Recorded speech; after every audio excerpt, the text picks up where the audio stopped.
Hello, my name's John Fong, and I'd like to tell you about something very special I'm doing this year.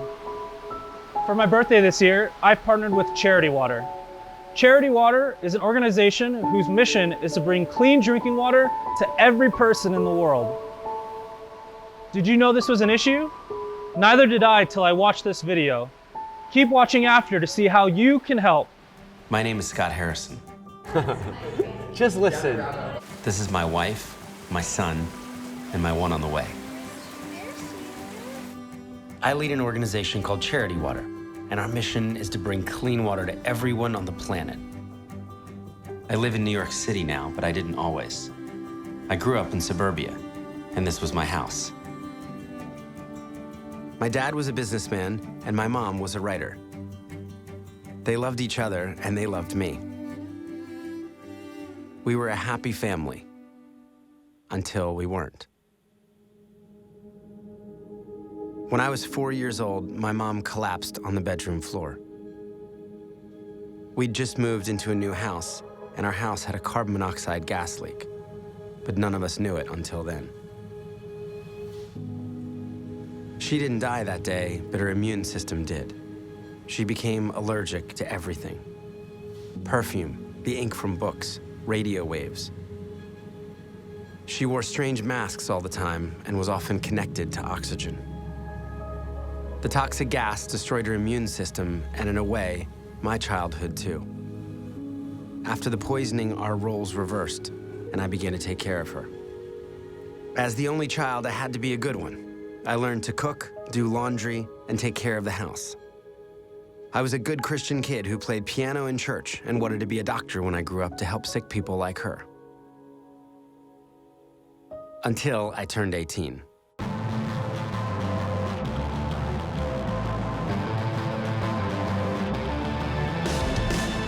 Music was my escape, so I joined a band and moved to New York. Right about the time when the band broke up, I got involved in producing these live music shows in the city. I realized that you could actually get paid in New York City to drink alcohol for free. This job was called a nightclub promoter. So you just had to get beautiful people in the clubs, and if you got the right people in the clubs, you could charge guys $500 to buy a bottle of champagne that cost you $40. I moved from club to club to club, filling up the VIP section and flashing my Rolex to the club photographers. For almost 10 years after that, I smoked 2 packs of cigarettes a day and was out drunk almost every night. I was into strip clubs, gambling, and just about every drug except heroin. On New Year's Eve, we all went to Punta del Este. It's a kind of party town in Uruguay. We rented this incredible house with cooks, waiters, and magnums of expensive champagne. Although it looked glamorous on the outside, there was a long decline in happiness. And I remember just feeling so unhealthy about it all. The next day, the party was still going, but I wanted the music to stop.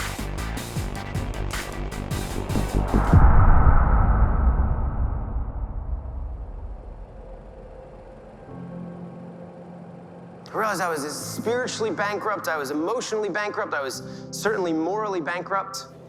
I tried to find my way back to a very lost faith. I wanted things to be different. I left nightlife, sold almost everything I owned, and decided to take 1 year off to try serving others instead of myself. I'm filling out these long applications for these very credible humanitarian organizations that have long histories. I put in the applications, and then I wait. And I guess I should not have been surprised, but I am denied by all of these organizations. They won't even let me volunteer because of my past. So they're like, what do you do again? We're serious people. Thankfully, one organization says, if you pay us $500 a month, you can volunteer with us. So I said, here are my credit card details. Where are you guys going? They were an amazing team of doctors and surgeons who traveled the world on a hospital ship. They specialized in removing facial tumors, and they were going to Liberia, one of the poorest countries in the world, and a country I'd never even heard of. I say, I'm gonna sign up and be your volunteer photojournalist. I'd always taken pretty good pictures and photos and loved telling stories. Everything in my life changed. I decided in one fell swoop to kind of never smoke again, to never touch drugs again, to never gamble again, to swear off pornography and strip clubs, and I needed to walk so far in the other direction. And I walked up this gangway, and this became my new home. Nothing could have prepared me for what I was about to see. Hi, my name is Scott. I think we may be able to help you. I met a man named Harris. He was suffocating to death with a benign tumor. I got to see Harris's transformation because of an amazing surgeon named Dr. Gary Parker. So we've got to get your blood nice and strong for an operation, huh? Dr. Gary had moved his entire family on the ship to volunteer for a short time. That was 29 years ago. He'd just never left. I'd never met anyone with that kind of dedication before. Very happy we can schedule, and you'll spend Christmas here. First good Christmas in 13 years.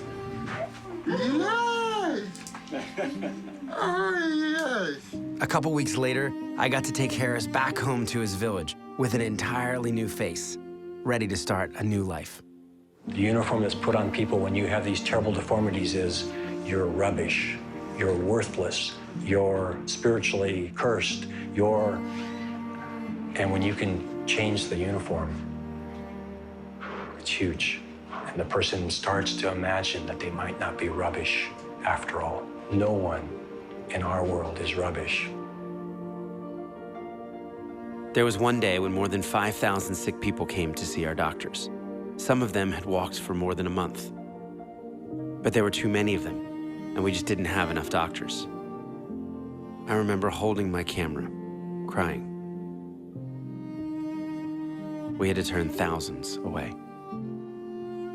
We were changing individual lives every day, but I wanted to do even more. I'm documenting these life-changing surgeries, but I started to spend more and more time out in the rural villages. And as I would travel around these villages, I would see the most shocking things. 475 people living here. And this is what they're drinking. You can see there's bugs crawling around in it. I'm sort of putting this together saying, look, thousands of people are turning up sick, and the most basic need for health isn't even met. It wasn't okay. Kids shouldn't be drinking from scummy swamps or ponds or rivers. أرجوت ستي خلوي ستي أتقامي نرنا لو مجن سلام منجستنا صبق ماينان ستلنا. He came here to fetch water, and a crocodile fell into the river. And a crocodile snatched him. Disappeared. Not even our body was not even found. There were so many diseases caused by bad water: cholera, dysentery, trachoma, bilharzia, things I'd never even heard of. On top of that, I found out people weren't just drinking this filthy water, they were breaking their backs to get it. Women and girls are usually the ones responsible, often walking for hours every day. As a result, many girls never make it through school. They trade in their education and dreams to carry 40-pound jerry cans so their families can have water. Dirty water is responsible for more death in the world than all forms of violence, including war. Even if it were 1 million people, this would be a crisis. But it's not 1 million. It's 663 million people that live on our planet right now without access to clean water. That's twice the population of the United States. Nearly 1 in 10 people worldwide. Behind those statistics were real lives, people who were dying because they couldn't get clean water. And many of them were children.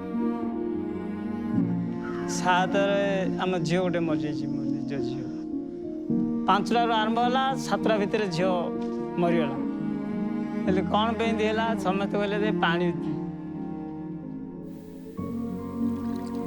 ከም ሕልሚ ናማ ድዩ ዚቐሪቡስ ከምዚ ደቅና ጥዕዮሙስ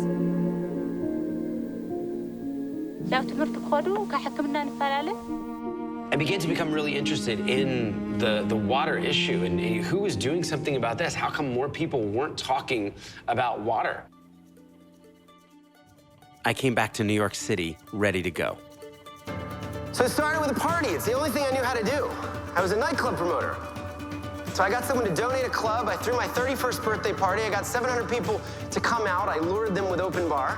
And I charged them $20 at the door. And this time, instead of pocketing the $15,000, we took it immediately to a refugee camp in northern Uganda.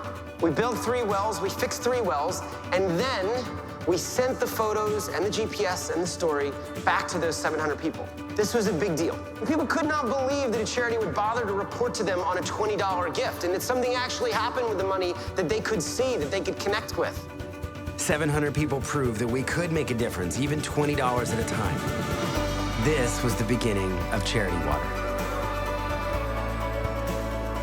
As I'm talking about setting up a charity, I realized that so many of my friends don't trust charities. In fact, I learned that 42% of people in America alone don't trust charities. From the beginning, I was determined to do things differently, and I had a few big ideas. First, we'd handle money differently.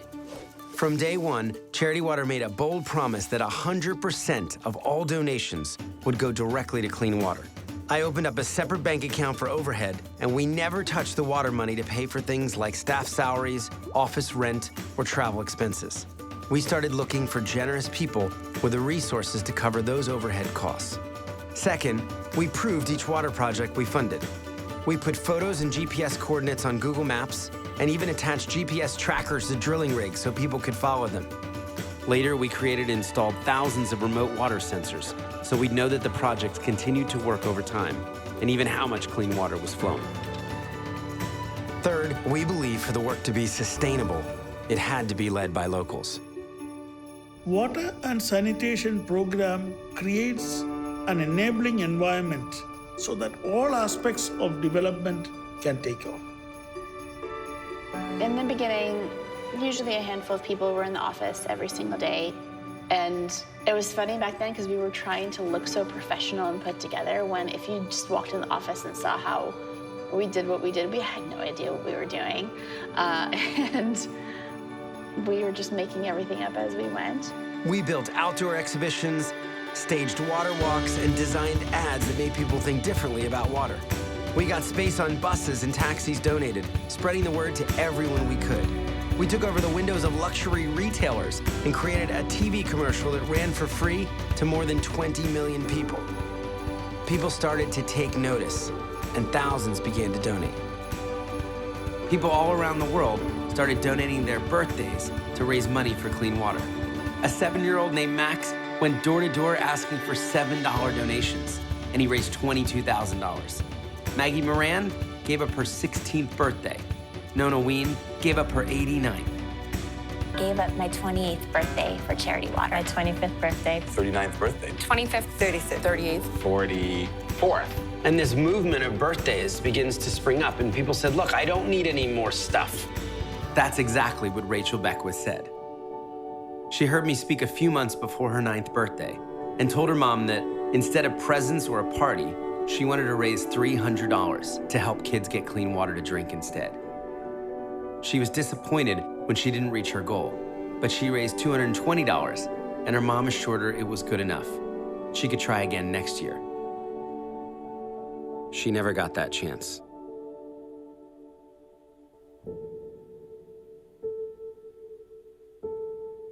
A few weeks later, Rachel lost her life in a car accident. Well, just at 9 years old, Rachel Beckwith already had a legacy. Hers was Charity Water. NBC's Lee Cowan explains how even now, Rachel Beckwith continues to make a difference. Hundreds of strangers started to give $9 in her honor. Then it became thousands. Within weeks, Rachel's fundraising campaign had raised over $1.2 million for clean water. The heart of this 9-year-old girl inspired 32,000 people to give. But it didn't stop there. 80,000 people pledged their birthdays like Rachel. Some people said, I can't wait until my birthday. I just need to fundraise now. I need to do something about this now. Guys shaved their beards. Complete strangers started climbing mountains to raise money for clean water, walking and biking across countries, sailing across oceans. I've been giving up Christmas gifts for 5 years. I've raised just above $32,000. I did 12 lemonade stands for Charity Water. I raised $10,000 for clean water.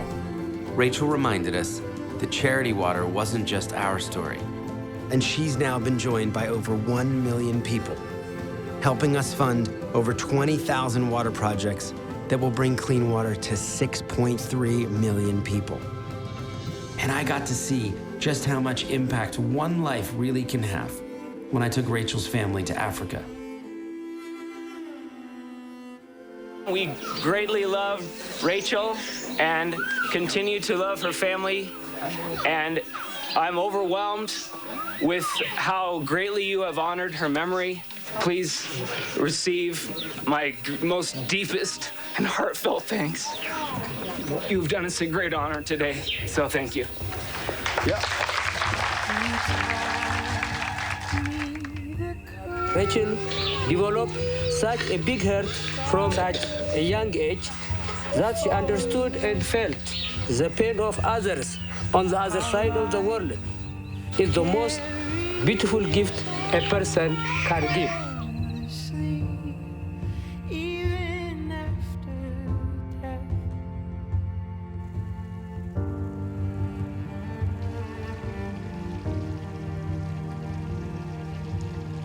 Lives all around the world were being changed. The kids I saw sitting in the mud with the pigs, drinking swamp water, were now drinking clean water from wells. Cholera, parasites, leeches, those were all now things of the past. Clean water and toilets made a huge difference in schools and improved education for students. Moms were now dancing around drilling rigs.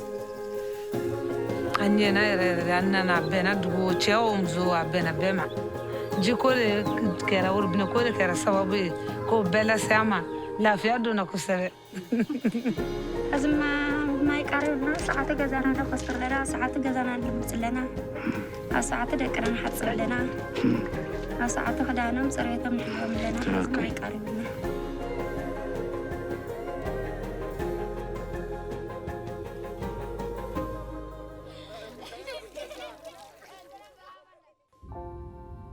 In the beginning, there was water, always changing and bringing new life wherever it goes. It did for me, and for so many others in very real ways. Even though I didn't grow up to be a doctor, I'm thankful that my childhood gave me awareness of the importance of health, of life. Dr. Gary is still on that ship, helping people every single day. My mom is still here too, fighting for her health. My son knows and loves her well. So will my daughter. Now I know the world will change by the time my children reach my age, but I believe there are only a few times in each of our lives that we get to witness a truly historic global moment.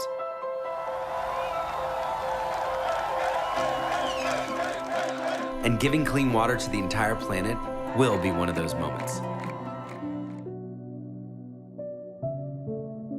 It's crazy to think how much we take for granted. Things as simple as the most basic need like drinking water.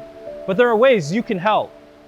We have the opportunity to provide clean drinking water to every person in the world in our lifetime. This might not happen soon, but we can definitely make an impact. I invite you to join me this year as I donate my birthday to Charity Water. Donate what you can, $10, $100, even $1,000. Every bit helps. If you can't donate, it's no problem. Even by just sharing this video, you can help me spread awareness of this global issue. Click the link below to donate.